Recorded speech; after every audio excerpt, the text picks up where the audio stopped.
Ahojte, vítam vás u dnešného videa. Dnes opäť v tvorivom podvečeri v spolupráci s Krajským kultúrnym strediskom tu v Žiline budeme si vyrábať takéto zatočené prstienky z hliníkového drôtu. Môžeme si ich rôzne ozdobiť podľa fantázie. Čo na to budeme potrebovať? Hliníkový drôt, ja som používala takýto 1 mm hrubý, rôzne farby, kliešte ploché, kliešte štikacie a kliešte buď gulaté, alebo tieto gulaté so žliabkom, pravítko a niečo, okolo čoho budeme ten prstienok robiť. Ja som používala tento konus na prstienky, ale pokiaľ nájdete nejakú hrubšiu fixku alebo drievko, ktoré je o veľkosti vášho prsta, alebo teda prsta toho, pre koho chcete prstienok robiť, tak môžete použiť aj to. Na prstienky budeme potrebovať 2 drôtiky. Môžete použiť tak, ako som ja robila, že dve rôzne farby, alebo môžete prstienok robiť z 2 drôtikov jednej farby. Je to úplne na vás. Ja už mám drôtiky nastrihané, takže vyberiem si takýto modrý, svetlomodrý s rúžovým, ale si ich dám vedľa seba.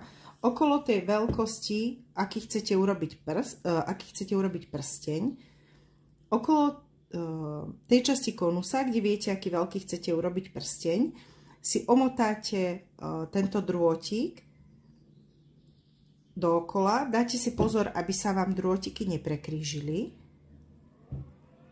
A keď budete mať urobené ako keby 2 otočky, tak chytíte a natiahnete tie drôtiky a len ich takto zatočíte. Toto je celé, čo urobíme na konuse. A teraz vlastne nastáva tá zábavná časť, že tieto zvyšky drôtikov, ktoré nám tu ostali, rôzne zatočíme do špirálok. Ja môžem kľudne tento stred ešte potiahnuť viacej, že urobiť si tu ako keby väčšiu tú ružičku, že nemusí to byť zatočené len jedenkrát, že môžem si tu urobiť taký ako keby kopček a s týmto zvyškom drôtikov pracovať. Teraz vlastne budem potrebovať tieto kliešte so žliabkom a urobím si na každom konci drôtika si urobím maličké očko. Nemusí byť dokonale ploché, ten hliníkový drôtik je veľmi mäkký. Naozaj na tom nezáleží, do ktorej strany bude, ako bude. Postupne sa vám ten tvar toho prstienka urobí. A teraz si to očko chytím do týchto plochých klieští a len budem ďalej dotáčať špirálku. To isté urobím na všetkých tých koncoch drôtika. A už si tie špirálky ukladám, ako sa mi páči. Môžu byť aj jedna cez druhú.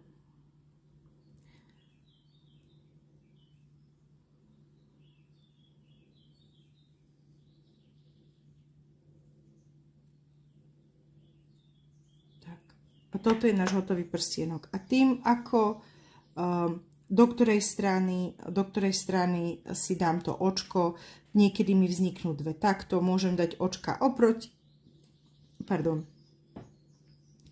Už tým, ako si ukladám tie drôtiky, či dávam očka oproti sebe alebo rovnakým smerom, tým mi vzniká ten vzor na tom prstienku. Každý je troška iný, nie sú úplne rovnaké. Čiže je to naozaj také hranie sa a zamotávanie tých drôtikov, že nie je to nič nejaké zložité. Jedinú nevýhodu majú tieto prstienky, že sú to také letné krehké prstienky. Nie je to prstienok, ktorý si dáte na prst a idete v tom nosiť sveter, alebo si idete prehrabávať vlasy, lebo sa vám ľahko do tých medzierok dostanú nejaké vlákenka a dokážu ten hliníkový drôtik roztiahnuť. Takže ešte raz vám to ukážem na tejto žlto-zelenej kombinácii. Čiže zoberiem si tú vec, kde viem tú veľkosť, aký chcem prsteň. Pozor, aby sa vám takto neprekrížili tie drôtiky. Čiže pekne ich uložiť vedľa seba na plocho. zatiahnem a zatočím len oproti sebe. A podľa toho, koľkokrát si tuto ich zatočím do takejto rúžičky, tým väčšie bude to základné očko. A tuto môžeme zase to urobiť trocha inak, že dám tie očka takto oproti sebe.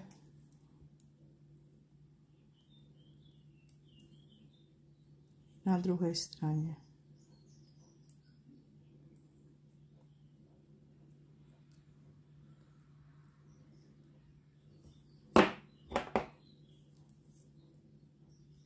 A teraz už len plochými kliešťami doťahujem špirálku.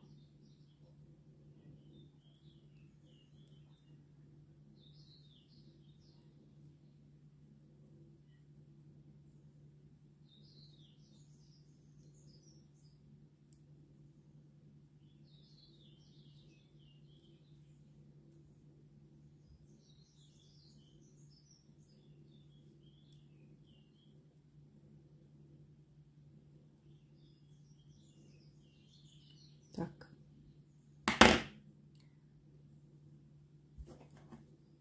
Môžete si prstami poposúvať, ako potrebujete. Ak chcete, aby ten prstienok bol potom v konečnom dôsledku pevnejší, je dobré si ho troška v tých kliešťoch ako keby postláčať tými plochými kliešťami, že tým sa trošička ten drôt spevní. Takže takéto niečo. Dúfam, že sa vám tieto farebné prstienky páčia a vyrobíte si na leto rôzne vzory a farebné kombinácie. Ak sa vám video páčilo, budem veľmi rada, ak mi dáte like, ak budete zdieľať toto video, podporíte tým tvorbu ďalších takýchto videonávodov. Majte zatiaľ pekne, ahojte!